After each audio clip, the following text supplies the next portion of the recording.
Kwa Watanzania wote tunaoipenda nchi yetu, tusiruhusu misingi na nguzo za taifa letu zitikiswe, wala tusiingie kwenye mtego wa adui. Mheshimiwa Spika, sote ni mashahidi kuwa mataifa yaliyowahi kuingia kwenye mifarakano kwa kiasi kikubwa ilisababishwa na mizaa na kutokuheshimu misingi ya mataifa hayo.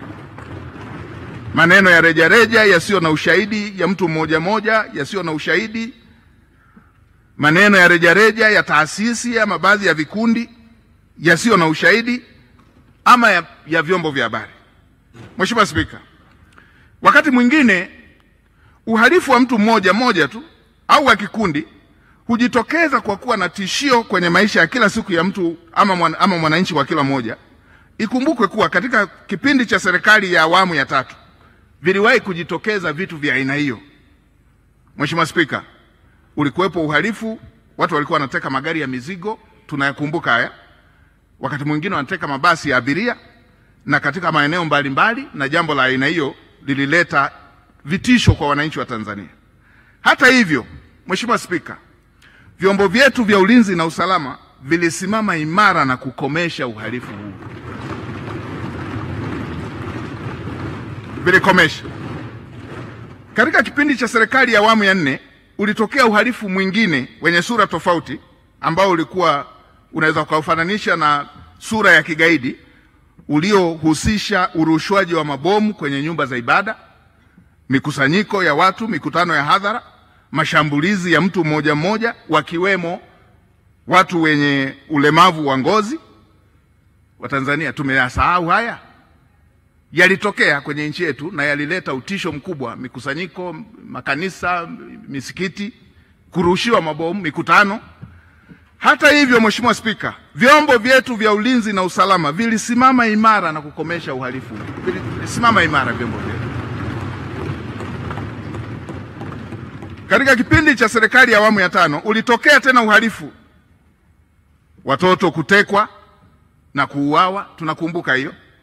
Mtu mmoja kupigwa risasi kwenye makazi yake, wengine kwenye kazi zao, na utekelezaji wa majukumu yake ya mtu mmoja uliathirika sana kutokana na sitofahamu hiyo iliyokuwa inahusisha mtu mmoja kulengwa na kuuawa.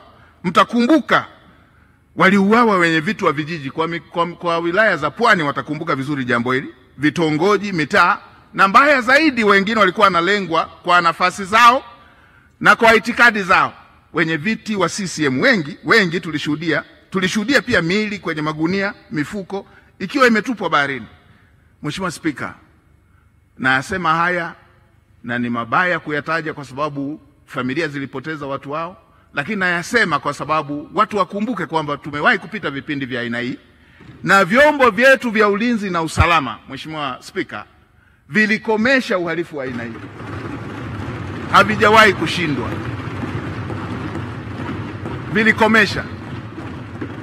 Vilikomesha uhalifu wa aina hii wa vikundi na wa mtu mmoja, na makao yao walipokuwa wameyaweka ndani ya nchi walikimbia, na wengine walikutana na mkono wa sheria. Vyombo vyetu havijawahi kushindwa.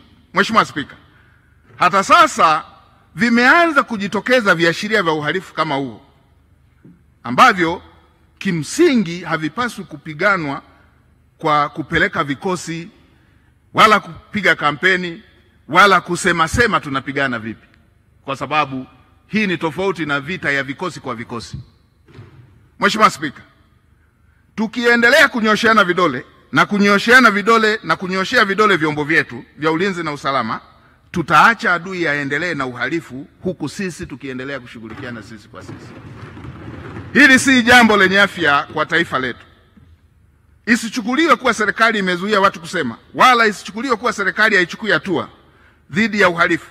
Ninachokisema Mheshimiwa Spika ni kwamba vita vya aina hii, nimetaja miaka yote na maeneo yote na muda wote ambao vilikuwa inatokea, vilipiganwa kwa intelijensia. Hivyo ni wasii wa Tanzania wenzangu, tuviache vyombo vyetu vya ulinzi na usalama vifanye kazi yao.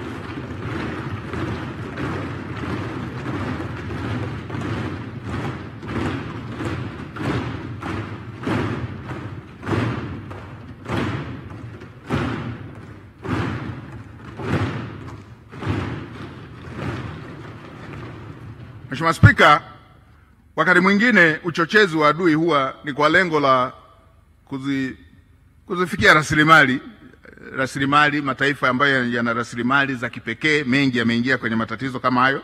Tunayo mifano yakiwemo mataifa yaliyokuwa na migogoro, mingine ilichochewa na waliokuwa wanatamani rasilimali katika mataifa hayo. Migogoro hiyo iliisha tu pale rasilimali zilipoisha. Uchochezi mwingine katika mataifa mengi huwa unapenyezwa tu nyakati za uchaguzi kupitia wananchi kwa wananchi, wao kwa wao, wanapoelekea kwenye chaguzi. Mheshimiwa Spika, ni wasihi wa Tanzania sote tuwe macho. Hatuna taifa lingine. Mheshimiwa Spika, hatuna taifa lingine zaidi ya Jamhuri ya Muungano wa Tanzania. Nchi yetu ni hii, na utulivu, amani na usalama hatuna mbadala wake. Lazima tuendelee kufuata misingi iliyotufanya tukaishi mpaka muda huu tukiwa taifa moja. Tuishikilie ili tusije tukajaribu njia zingine ambazo mataifa mengine walipofuata walifikia kubaya. Watanzania, hatuna taifa lingine. Hatuna taifa lingine. We have to calm down na tulilinde taifa letu. Mheshimiwa Spika,